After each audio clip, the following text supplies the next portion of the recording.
Aloha, YouTube investors. How is everybody doing today? My name is David Yansen. Welcome to my channel. Today is March 10th. It is Wednesday, 2021, and we're going to be looking at NIO, the EV company out of China, ticker symbol NIO. And they are said to be the Tesla of China, the one company that might gobble up some market share from Tesla over there in China. They do have some really cool services that I like that they offer with their vehicles, with their electric vehicles. So we're going to look at them in this video. I do own a little bit of NIO here in my Robinhood portfolio. This is my growth portfolio. And as you can see, all time, it is still 24%, almost 25% in gains. Of course, at one time, this was closer to 34, 35%. But, you know, the stock market is volatile. That's why you want to do your own research. And you just don't want to take my word for it or somebody else's word for it because the stock market can be risky. And I'm not a financial advisor. I'm not an accountant or an economist or anything like that.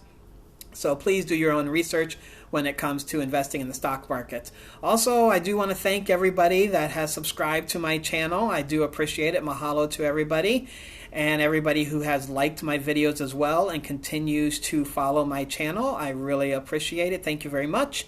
So if you haven't subscribed and if you haven't been following my channel, please do so. I would really appreciate it. And there is a thumbs up like button for you to hit there on this video to show your support for my channel. And also feel free to share with your family and friends as well too.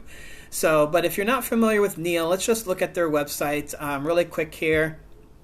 Like I said, they are based out of China. They offer these four vehicles right here. I think this ES6 is one of their more recent ones. Really premium style. When we talk about them following the model that Tesla did, Tesla first came out with these really premium vehicles, you know, selling at $80,000, $100,000 per vehicle. And it kind of, you know, draws that envy when one rich person is driving around with it and another rich person sees it and they're like, oh, what kind of car are you driving there? And they're like, oh, it's a Tesla. It's full electric. And it has some self-driving capabilities. Then somebody else is going to drive it. And then your neighbor gets the vehicle and your neighbor, you know, you go over to your neighbor and you're like, what is that car? I've never seen that before. So that's kind of what NIO has decided to do. They've kind of done with the same model, doing these premium vehicles. They have some other futuristic looking ones. This is one of their SUVs right here. This is off of their website. Another cool feature that they have with their vehicles is they have this Nomi, this little AI person, or not person, but machine thing that they call Nomi in the car. And basically you can talk to it and get directions, adjust the AC, skip a track, start radio, make phone calls, all that type of stuff you can do. And I think you just say Nomi to get it started and to get going. But you can see they have really, really nice interior and all of these vehicles. Let's go over to the ES8 vehicle over here. Again, nice black leather interior. And another video that I saw, the back seats in these EVs actually recline. And I think the passenger seat reclines as well too. And I did read, I think it was this last summer, that they had that the Chinese government wasn't just investing in NIO, but they had decided to make some of their cars like the official vehicles for the Chinese government. So none of these cars are selling in the U.S. I don't know that they'll go that far. They are looking to sell over in Europe, and I wouldn't be surprised if they tried to get into like New Zealand and Australia as well too. But this is one of their sedans. The other one that I showed you, the EC6, was kind of like their mini version. Of course, you know, it's got the pop-out door handles for you. You can see all the little sensors around here for the autonomous driving features. I'm not sure exactly how far they have gotten. I do know that they are using Intel and Intel's Mobile Eye to power their autonomous version. And again, you can look at the really nice premium interior inside this car as well too. And this is just the sedan. So now as far as their services are concerned, I do like that they have this subscription service for swapping out the batteries. So you pay for this service and you get free roadside assistance. So you can either pull into one of their NIO service centers and have them swap out the battery for you. They say it takes about 4 or 5 minutes to swap out the battery. Or you can have one of their cars come to you and bring a battery for you or service it however. And you can see all of that on this website here. So it says worry-free service 2.0.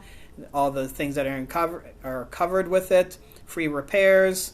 You've got car care rewards. You get free data, 15 gigabytes per month of cellular data, pickup and delivery, flat tire service, all that type of stuff you get with the subscription service. And you know, with subscription services, once you get into it, you're in it for a really, really long time, because how many of us always forget to cancel our subscription? So, like I mentioned, I do own a little bit in my growth portfolio here with Robinhood. My other two portfolios are with M1 Finance, which is my Roth IRA, and with Fidelity, which is an individual dividend portfolio. And then I have my growth portfolio here with NEO. So at the end of the video, you'll see two cards pop up that will show how my Robinhood account performed for 2020, and then another video will be at the end of this video as well too, asking the question, is M1 Finance still relevant in 2021? And then right around the 6-minute mark will pop up here in the right corner here, how Robinhood and M1 Finance performed for the month of February. So you can check those videos out as well. But as you can see here, I own 6 shares of NEO. I originally got into them, like I think I mentioned this to you, if we go back here a year, right around June here, beginning of June, end of May, when the stock was trading at about $4.45, I bought 5 shares. Now I own 6 shares, so my average cost is $10.71.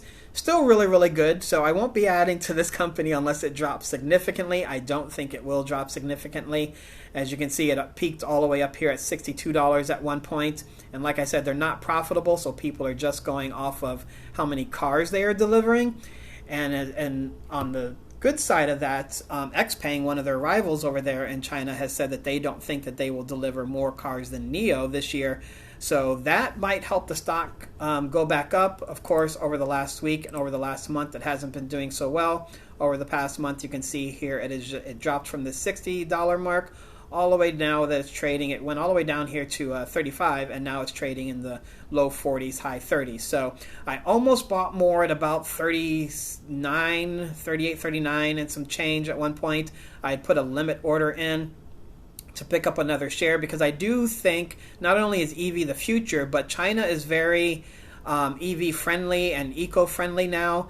They're really making huge strides to cut carbon emissions, and your ICE vehicles, your I'm not going to be able to say it, your carburetor type vehicles that run on gas, there you go, that's an easier way to say it. So now, trading in the U.S., I'm not quite sure how well the stock will do, especially if they're not going to sell vehicles in the U.S., and you know the China trade war that the U.S. is having. So I don't know that they will try to trade or sell vehicles in the United States, but they are looking at Europe, like I mentioned before.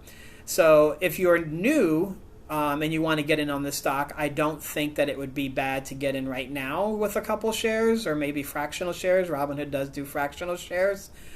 Because personally, I think that this stock could easily be trading regularly at about $100. And when I first started reading up on NEO, an article that I read said that in the next 5 to 10 years that the stock could be trading regularly at $200.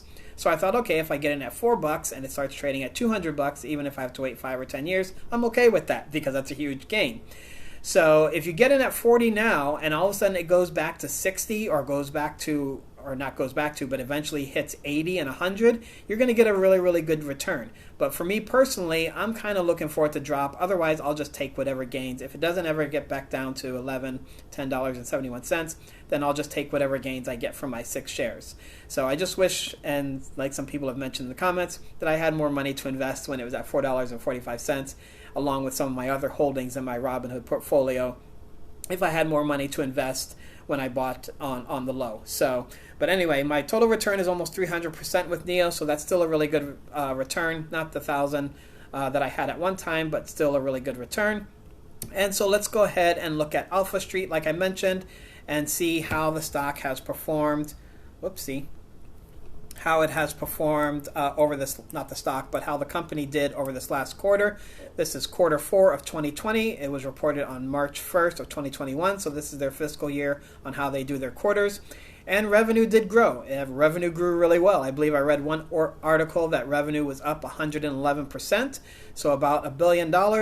What was expected was a little bit more than this $1,017 dollars and some change. So they actually fell, for the expectation, they actually fell short about $20 million, but they still did really, really well. Vehicle sales was up over 130%. Their other sales was up over 184%. And some of these sales is those subscription services that I mentioned, as when the company first started, they didn't have the drive-in and battery swap situation. So those subscriptions have probably added to this other sale. So that's why it's up 184%. Also, you can see here, the vehicle delivery stats, how they have over the last 3 quarters, they have just increased their deliveries. October deliveries over 5,000, over 5,200 for November, and over 7,000 for the month of December. And so for the quarter, they ended up delivering over 17,000 vehicles, which is really, really good for a new company that almost went bankrupt. And not just bankrupt, but probably wasn't going to be producing any vehicles through this year, and probably was going to have to reboot itself to a certain degree. As far as the future outlook is concerned, revenue for quarter 1 of 2021, they are looking to do anywhere between $1,131,000,000 and $1,158,000,000. I don't think they'll have any problems, just because they did $1 billion here. They can probably do a billion, 1,158 is what I'm thinking that they'll do. The summer is coming up. People might be starting to do vacations, but then they might look to start to look to buy new vehicles as well too. So, and as far as deliveries are concerned, you can see they're expecting anywhere for quarter 1 of 2021, they're expecting anywhere between 20,000 and 20,000 and a half. Now, I did read an article that said that they thought that this should be higher, but I guess the month of February with festivals and stuff like that, it's not really a big car buying month or large purchases month over there in China. So I guess that's why they kind of tempered their expectations for the quarter. So, but like I said, they're not profitable. So you really kind of, because this is more of a buy the news type stock, if the news is good, then people will buy the stock. If the news isn't that great, then people will sell the stock. I'm not exactly sure why the stock has fallen. Maybe people are just taking profits, or maybe there just wasn't really any good news that came out, because kind of everybody knew what these delivery numbers were before they actually did this earnings report. So, but you can see loss from operations, operating expenses, gross margins actually improved to 17%, where it was -6 at one point. And then their long-term borrowings and their cash over 6.5%. 6.5%? No, $6.5 billion. So not 6.5%. So, but anyway, there is NIO, a quick stock analysis for them. Like I said, my opinion, if you're now getting into the stock market and you want to reach into the EV market and Tesla is too much for you, even though you can do fractional shares. I own a small fractional shares of Tesla. NIO's not a bad company to look into if you want some foreign exposure over there in China. So, and they, like I said, they are looking to move into Europe as well too, and who knows how well the sales will be there, because Europe is looking to move towards renewable energy as well too. So, but anyway, check out my other videos. Please subscribe to the channel. Mahalo and aloha, everybody.